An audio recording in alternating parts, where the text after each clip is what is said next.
কিছু মাফিয়া একদিন এক পুলিশ অফিসারকে কিডন্যাপ করে হত্যা করে ফেলে এবং যার ফলে সেই পুলিশ অফিসারের বাবা এক এক করে সেই গুন্ডাদের ধরে মারতে শুরু করে। ছেলে হত্যার প্রতিশোধ নিতে বাবার এই বীরত্বগাথা অভিযান নিয়েই আজকের এই গল্প। তো কথা না বাড়িয়ে শুরু করা যাক সদ্য মুক্তি পাওয়া ফিল্ম ইন্ডাস্ট্রির সম্রাট খ্যাত রজনীকান্তের জেলার মুভির বাংলা এক্সপ্লেনেশন। আশা করছি ক্রাইম থ্রিলার ও সাসপেন্সে ভরপুর এই মুভিটা আপনাদের অনেক ভালো লাগবে।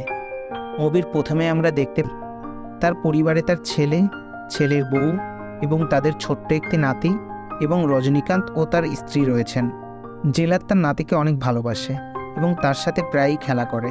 প্রাক্তন জেলার রজনীকান্ত পরিবারের কাছে খুবই শান্ত স্বভাবের একজন মানুষ, কিন্তু তিনি পরিবারের বাইরে অন্য সবার কাছে কতটা ভয়ঙ্কর সেটা আমরা একটুর সাথে তাদের বাসার সামনে খেলা করছে। তখন একটি লোক সে কথা শোনেনি, সেই মূর্তির কেসের জন্যই এখন এই বিপদ এসে হাজির হয়ে। এই কথা শোনার পর রজনীকান্ত ও তার পরিবার একদমই ভেঙে পড়ে। রজনীকান্তের ওয়াইফ তখন তাকে বলে আজ আপনার জন্য এবং তার সমস্যার কথা বলতে বলে। তখন রজনীকান্ত বলে, স্যার আমি কিছু মার্ডার করার জন্য যাব, আপনি কি কিছুদিনের জন্য আমার পরিবারের খেয়াল রাখতে পারেন? তেমন কিছু না, শুধু একটা ছোট্ট রুমে তাদের থাকতে দিলেই হবে। এই কথা শুনে ডাক্তার অনেকটা হতবাক হয়ে যায়, মাঝে মাঝে একদম চুপচাপ, যাতে করে আমার পরিবারের এটা মনে হয় আমি মেন্টালি একটু অসুস্থ। পরে গুরু মূলত মাফিয়া গ্যাং ভার্মার হয়ে কাজ করে। অপরদিকে আমরা দেখি ভার্মা তাকে ফোন দিয়ে বলে, তুই এসব কেমন লোক পাঠিয়েছিস? সব লোকগুলো জেলারের হাতে মারা গিয়েছে। তখন সে পাঠাবি যদি তাহলে আমাকে বলে দে, আমি পাঞ্জাবের রাফি ভাইকে কল করি। ভার্মা বুঝতে পারে এই জেলার কোনো সাধারণ মানুষ না, সে হয়তো অনেক বড় একজন ডন।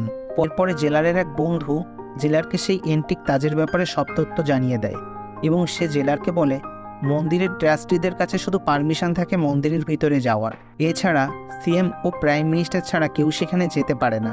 ট্রাস্টিদের মধ্যে একজন মোহন নামের লোক বলে মোহনের দাদা ওই জমির মালিক ছিল, তাই তাকে আমাদের ট্রাস্টিতে অন্তর্ভুক্ত করতে হয়েছিল। মোহন নিজের নাম বলে চালিয়ে দেয় এবং মেয়েটি ভাবে ওই গিফটগুলো তাকে ডিরেক্টরই দিয়েছে।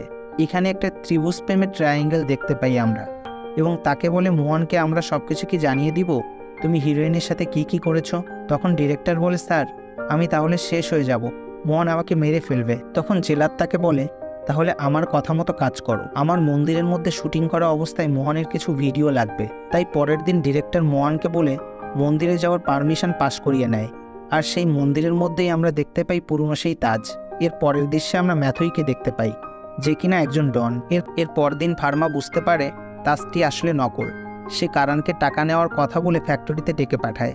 ভার্মা তখন তাকে বলে, এই তাজটি নকল, তোর বাবা আমাকে ধোঁকা দিয়েছে, তাই এখন আমি তোকে মেরে ফেলবো এবং তোর পুরো পরিবারকে শেষ করে ফোন ক্যামেরা লুকিয়ে রেখেছিল।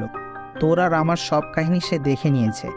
এই কথা বলে সে যখন কারণকে মারতেই যাচ্ছিল তখন সেখানে জেলারের এন্ট্রি হয় এবং সে এক এক করে সবাইকে মারতে শুরু করে এবং ভার্মার সব লোকদের সে মুহূর্তের মধ্যেই শেষ করে ফেলে। এদিকে ভার্মার সব মূর্তির ট্রাক ম্যাথুই আটকিয়ে ভার্মাকে অ্যাসিডের মধ্যে ডুবিয়ে মেরে ফেলে এবং স্যারেন্ডার করে এইসব কথা বলি তাহলে আমার মান সম্মান নষ্ট হয়ে যাবে। আমার এই ক্রাইমের কথা শুধু আপনি আর আমি জানি, বাকি যারা জানতো সব। এই মুভিটি আমার কাছে কিন্তু অবশ্য অনেক ভালোই লেগেছে। এমন মাথা নষ্ট করা নতুন নতুন ভিডিও পেতে এখনই লাইক করুন ও চ্যানেলটি সাবস্ক্রাইব করে রাখুন। ধন্যবাদ।